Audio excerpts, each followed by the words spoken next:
This week, escaped convict George Clooney begins a quest for freedom in Oh Brother, Where Art Thou? Computer geek Ryan Phillips suspects that Tim Robbins runs an evil empire in AntiTrust. And Julia Stiles goes on a journey of discovery in Save the Last Dance.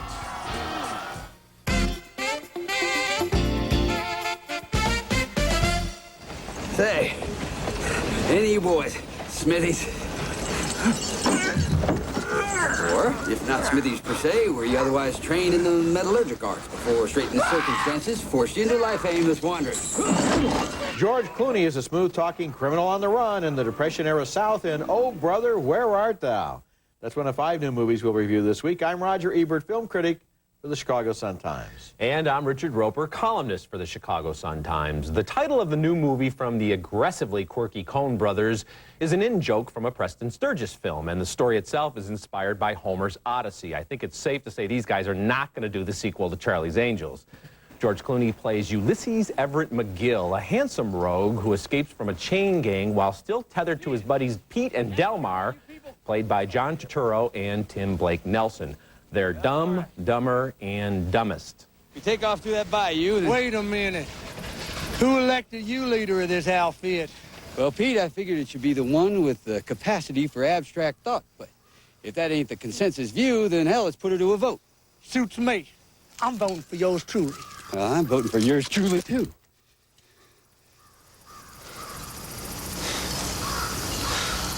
Okay. I'm with you fellas. The good old boys run into all sorts of interesting characters in this meandering fantasy, including a famous gangster. My name is George Nelson. Get me? She didn't mean nothing by it, George. George Nelson, not Babyface. That's Michael Badalucco from The Practice as Babyface Nelson. Coen Brothers regular John Goodman has an equally loud extended cameo as an intimidating holy roller. A detective like me, you're endowed with the gift of gab. I flatter myself that such is the case. In my line of work, it's plumb necessary. The one thing you don't want is air in the conversation. I enjoyed the bluegrass mountain music, especially the numbers from Clooney's Soggy Bottom Boys, but whole chunks of Oh Brother left me cold and dry. A choreographed KKK routine managed to be inane and offensive, and the interlude with some water-drenched nymphettes was neither sexy nor sufficiently magical. Of the 3 prisoners, only Tim Blake Nelson looks and sounds right. Clooney and Turturro are too modern. They're kind of urban types who seem way out of place in time. There's too much talent behind Oh Brother, Where Art Thou for it to be considered a disaster, but it is enough of a mess for me to call it the worst movie made by the Coen brothers. I was disappointed by it, too. You know, they confess that they've never read the Odyssey, even though they based this movie on it. So you have the Klanman with one eye, because he's the Cyclops, and then you have the sirens on the rocks and so forth. But like the Odyssey, it's just one damn thing after another, this movie. It doesn't add up to anything. It's just, then they move on, and something else happens, and they move on. And then after a while, the movie is over. You've had brilliant little pieces here and there, but they don't add up to it. Well, I don't remember seeing any brilliant little pieces. Well, actually, I liked the Klan rally, which you didn't like. I thought that was kind of like a low-down, backwoods version of the Nuremberg rally, and I thought it was kind of interesting. Or the Wizard of Oz, the henchman kind of number like that. But George Clooney's a terrific actor. He's had some really interesting choices early in his film career, but with his perfect teeth and his great matinee idol looks, playing this Southern guy, I mean, he's just all wrong for the part. Okay, our next movie is Save the Last Dance, starring Julia Stiles as Sarah, a young ballet student whose divorced mother is killed in an accident. She's forced to put her ballet plans on hold, move in with her jazz musician father in a poor neighborhood, and enroll in a high school where she's one of the few white students. This is not only an entertaining movie about teenagers, but one with thought and intelligence behind it. Sean Patrick Thomas co-stars as Derek, an honor student who befriends her, and she reveals to him her passion for dance. That was cute, that little thing you just did. Can you show me again? What was it you just did? Bon de jambe attitude. Ballet. The movie avoids most of the boy-girl and black-white cliches and shows 2 young people just getting to know one another. I'm supposed to be dizzy by now, remember? From all those circles you danced around me? I don't feel like dancing right now. But you know how. They like each other and start to date, and Derek's sister, played by Kerry Washington, likes Sarah as a person but has some strong opinions about their relationship. Derek Jack's about something. He's smart, he's motivated, he's for real. He's not just gonna make some babies and not take care of them or run the streets messing up his life. He's gonna make something of himself. And here you come, white, so you gotta be right. And you take one of the few decent men we have left after jail, drugs, and drive-by. That is what Nikki meant about you up in our world. It'd be a shame if Save the Last Dance gets confused with run-of-the-mill high school pictures. This one is not about who goes to the prom. It's not a love story so much as a story about growing up, getting over disappointments, and moving on. And there's a strong subplot when Thomas has to decide between his future and loyalty to a friend who is headed for big trouble. Well, I don't know how you can say it avoids all the cliches of the high school romance, because to me, it follows all those cliches. What they have to do to get her from her small little town in Illinois into Chicago, it's a real strain to get her into that situation. The subplot about the friend, you know exactly what's going to happen to that friend. Actually, you don't know. From the start. You actually don't know because you don't know. I did not expect him to do what he did. I thought it was going to go straight down the Boys in the Hood path.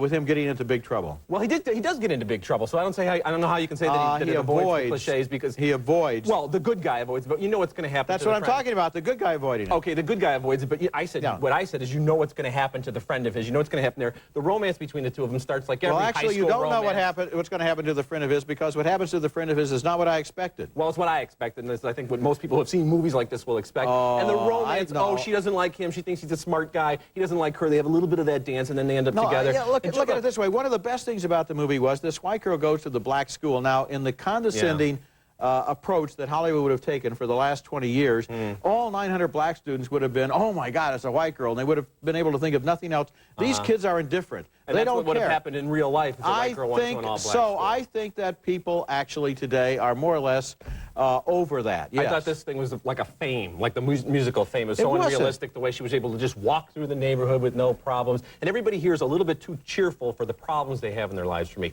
Didn't quite work for me.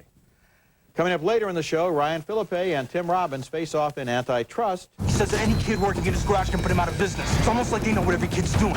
Coming up next, Gillian Anderson from The X-Files in the House of Mirth. Oh, I'm dying for a cup of tea. But isn't there a quieter place? I live near here. At the Benedict still? Yes, on the top floor. Is it cool up there? Come up and see. I'll take the risk. A vibrant but vulnerable single woman is on the road to ruin in the House of Mirth, a perhaps too faithful adaptation of Edith Wharton's novel of manners about New York society just after the turn of the 20th century. Gillian Anderson from The X-Files is Lily Bart, a youngish socialite who's openly questing for a husband and financial security, creating an air of tittering disapproval among her shallow and pretentious friends. Dan Aykroyd is the businessman who makes some money for Lily but expects payment of another sort in return. I've made you $5,000 on his tip and reinvested $4,000 on your behalf. And there's promise of another big rise. Well, I can't thank you properly now. I don't want to be thanked. I want you to be nice to Rosedale and me. Lily has an aggressive style for the times, but she's actually a person of solid character. Not that this matters to those who gossip about her. Lily and Gus Trenner, you say? Aunt Peniston, of course I don't mean... Then what do you mean, Grace? Do people say he's in love with her? People always say unpleasant things. It is a pity, though, that Lily makes herself so conspicuous. The House of Mirth looks gorgeous, and it has fine performances from Anderson and Aykroyd, Laura Linney, and Eric Stoltz. But ultimately, this is just another hat movie. Women wearing Frisbee-sized brims have oh-so-polite discussions about nothing while sipping tea. Somebody's always sipping tea in this movie. Lily's character starts out as a calculating schemer, but when the stakes really get high, she inexplicably loses her gumption, and she really seems weak. There were too many cowards and fops in the House of Mirth for it to hold my interest. Boy, we saw a completely different movie. I thought this was really a great movie, and sure, they wore hats like that, but so what? And they sip tea, but they're not having simpering conversations. This is a movie about economic determinism. This woman is 29 years old. She has only one skill in life, and that is to get married. Okay. And when she is seen coming out of the wrong building by the wrong person, word goes around New York, and she becomes the object of scandal, even though the people who are scandalized by her know that she's okay. So they are being totally unfair to her, and as she doesn't get weak at the end, she runs out of money, and she runs out of options, and she starves to death. Well, she runs out of options because she's caught in this trap of thinking she's not accepted by these weak, amazingly it's not that annoying she's not people by that them. she doesn't have any she life has no instead of place else to but go. Roger, when she's and out what of that about the society, Laura Linney character who totally betrays her on that yacht out in the middle of the Mediterranean in order to save her own skin and destroys her reputation in one of the cruelest and most savage scenes I've ever seen in a movie. It's only cruel and savage if you care about these people. Well, I I do. understand that there were people in New York society like this, the kind of people who think if you earn your money, you're somehow less valuable than people who have inherited their money. I don't like people like that. I think their values are skewed. She doesn't like them either. They destroy her. She has no way to earn any money. But when she her has character nothing is to do. finally ostracized, for her not to look around the world around her and realize there's more to life than that. Yeah, she has an who option. cares She what could go. happens She to could her? become a prostitute. That's it? That's her the only option. You name another one. I don't buy that. In 1905, when she's got the ability to try to do other things with her life, she's a 29-year-old woman any with a brain. skills. You know what she does? She goes to that factory and starts doing piecework, sewing things together. Yeah, that's the only skill she has. Well, I just didn't care about these people, and this polite conversation you said was cruel and evil to me. It was just boring. Okay, coming up next, Ryan Phillippe stars in AntiTrust, where Tim Robbins plays a computer mogul a lot like Bill Gates.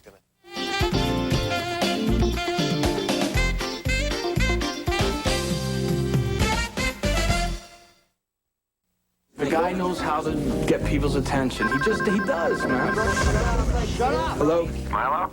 This is Gary Winston. I've heard great things about your work. Okay, I don't know who this is, but your timing really blows because I just saw him in a live chat. Well, I'd love to show you some of the things we're doing here. Ryan Phillippe plays a brilliant young computer programmer in AntiTrust, a thriller that pits geek kids against a giant software corporation.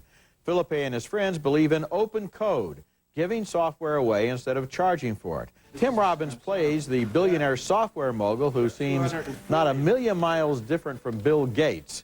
He invites the kid to his home and tempts him with his high-tech toys. Mother satellite of each ring passes over us every night at 10 o'clock to allow for station keeping, reprogramming, etc. They in turn pass the data along to the sister satellites in their ring. That's the coolest thing I've ever seen. I'm totally wrapped up in it. It's like I've got my own mission control right here on my PC. The Robbins character is a real charmer, and Phillippe goes to work for him, but then he gets a glimpse of the other side of this man's character. Everyone in business tries to get ahead. I get there first. I'm a bad guy. What are we doing here? Are we making chemical weapons? Kiddie porn? Are we strip mining? No. Why are they after me? Phillippe becomes convinced that the billionaire is murdering brilliant young programmers and stealing their code, and a game of cat and mouse begins.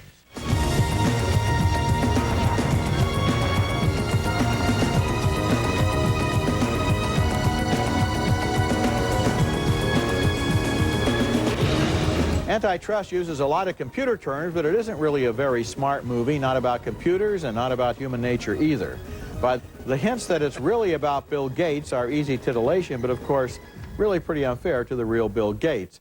And when AntiTrust argues for open code and distributing programs for free on the internet, you have to wonder how sincere it really is. What do you think the chances are the studio is going to post a free digital version of this movie on the internet? Well, everything he said is true, but I still like this movie enough to recommend it, primarily because of Tim Robbins really just slumming it and hamming it up as this Bill Gates kind of guy with his little bangs and everything. And I love his house. It looks like the Sharper Image catalog exploded all over the place. And I really enjoyed that. And Ryan Phillippe, I think, does a good job. Claire Forlani in here. There's a really good, attractive young cast. Maybe too many scenes of people typing on keyboards quickly while someone's coming around the bend to catch them in the act of it. I mean, it's not a great movie, but it's a lot of fun. Well, but you know, and I think it's smarter than you're giving it credit for, with the Bill Gates references and even the music. At one point we hear the song Heroes, which was used by a very well-known computer company in their commercials. They do a lot of nifty little things like that. It kept me chuckling throughout, even as it was going down. But I think it's kind of overwrought, though. For example, the scene where he finds out that things are not as it seems. Somebody says, it's not in the box, it's in the band. And then immediately in the next scene, 10 seconds later, the Bill Gates character says, it's not in the box, it's in the band. And he goes, whoa, whoa, whoa, whoa, I now realize that you're the devil. And then it's like there's like an explosion in the editing room with all kinds of special effects and wowzer music and double exposures, and he's going like this. I think they're having fun with that. They know that. They're going way over the top. And what about all the ridiculousness about his allergy to sesame seeds? I thought that was funny. And he gives himself an instant scratch test at dinner from better movies with his like Wall girlfriend. Street and The Firm. His girlfriend gives him Chinese food, and he's trying to see if he's allergic to it. I thought that was hilarious. You got to look at this as a semi-comedy, okay? All right, our next movie is Double Take, starring Wayans wannabe Orlando Jones as Daryl. a financial whiz who's framed for murder as part of a complicated battle over some big-time drug money. Next thing you know, Daryl's been dropped into a cliché cocktail that incorporates the old fish-out-of-water device, the buddy movie, the road trip movie, and the tired "I'm not who you think I am" gambit. Eddie Griffin plays Freddie Tiffany, a street hustler. Or is he? You got the NYPD shoot a brother 41 times after you. Keep your voice down. No wonder you're nervous. I need to get to Mexico. Yeah, people in hell need ice water. A fat woman wanna be skinny. A midget wanna be tall. You wanna be white. The Freddie Tiffany character is like Eddie Murphy after a lobotomy. It's really kind of painful to watch. Here, Daryl takes on Freddie's persona and doubles up on the stereotypes. I'm gonna have a yard bird burnt to a crisp. Then I need you to spit on that with a little bit of that hot Tabasco, and I'm gonna wash all that down with a 40 dog or slip more liquor. Now, this movie could actually play on the racist network from Spike Lee's Bamboozled. Double Take wants to be an action comedy in the vein of Lethal Weapon, but that film was Citizen Kane compared to this disaster. No slips, more liquor! No slips, more liquor! There are far too many bad guy and/or cop characters to keep track of. So when the cops turn out to be the bad guys, or the bad guys turn out to be the cops, or the dead friend turns out to be not so dead, we just don't care. Now, the women in Double Take all look like strippers. The black men are jive-talking slicksters. The Latinos are drug lords, and the white men are rigid fools.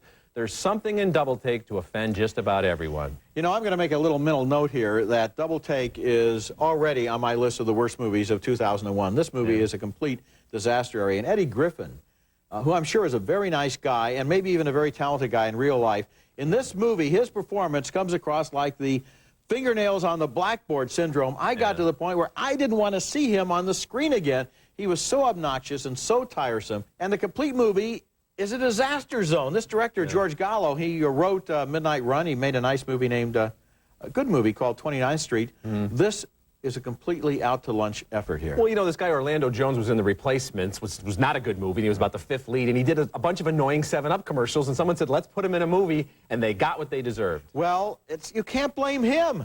Well, you know, nobody could have saved this movie. Okay, maybe not. Maybe Olivier couldn't come back from the dead and save this movie, but he is the star of the film. When we come back, a sensational DVD package for really dedicated movie lovers.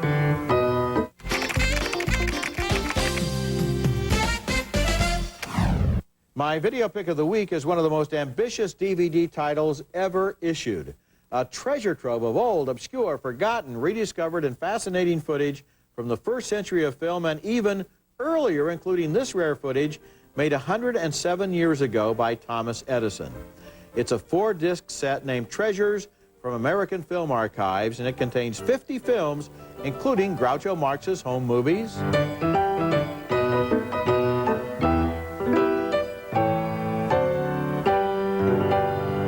John Huston's long-lost war documentary, The Battle of San Pietro, which was said to be so realistic it was bad for morale. Our battle lines were haphazard as the terrain itself, with its flood-swollen rivers that twisted back and forth across our line of march so that each river seemed like 5. And important historical footage like the 1939 concert that Marian Anderson gave at the Lincoln Memorial after the Daughters of the American Revolution wouldn't let a black woman sing in their Constitution Hall.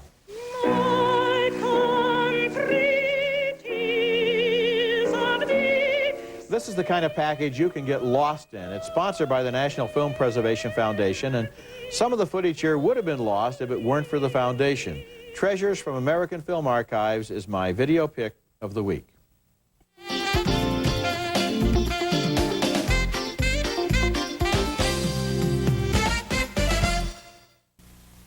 Join Roger Ebert and Richard Roeper on their film festival at sea with movie screenings and lively discussions aboard the Disney Wonder cruise ship, sailing February 1st through 4th on the Disney Cruise Line to the Bahamas with a stop at the Island Paradise Castaway Key. The Ebert and Roeper Film Festival at Sea. Call your travel agent or 1-800-945-3806. Now let's take another look at the movies we reviewed on this week's show. 2 thumbs down for Oh Brother, Where Art Thou? A disappointment from the Coen brothers. A split decision for Save the Last Dance. Roger thought it was fresh. I didn't. And a big split vote on The House of Mirth. I found it tedious. Roger thought it was a powerful drama about a woman in an economic trap. Another split for AntiTrust. I thought it was over-the-top fun. Roger just thought it was over the top.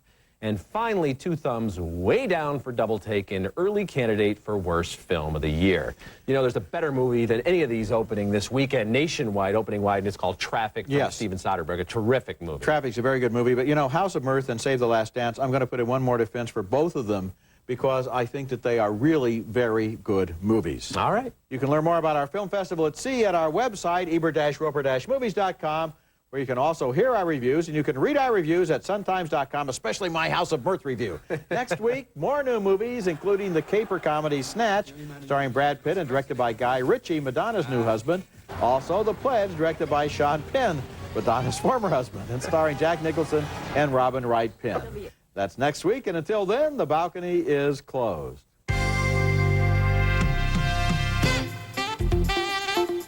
A house is not a home until it's safe. The Brinks home security system. Just $99 installed. Call 1-800-GO-BRINKS. Welcome to America Online, new version 6.0. Just plug it in and you go. 6.0 is the best AOL ever. Got mail. America Online, new version 6.0. Sign up today. Your period? Missed it? Now there's a clearer line between being pregnant or not with new improved Clear Blue Easy. Period. There's no beige in Las Vegas. The rest of the country is becoming very, very beige. Come to Las Vegas, make a lot of money, and paint everything fuchsia. Closed captioning for Ebert and Roeper in the Movies is brought to you by Blast of Butter microwave popcorn is so rich, so buttery tasting, you gotta get it. Blast of Butter from Jolly Time.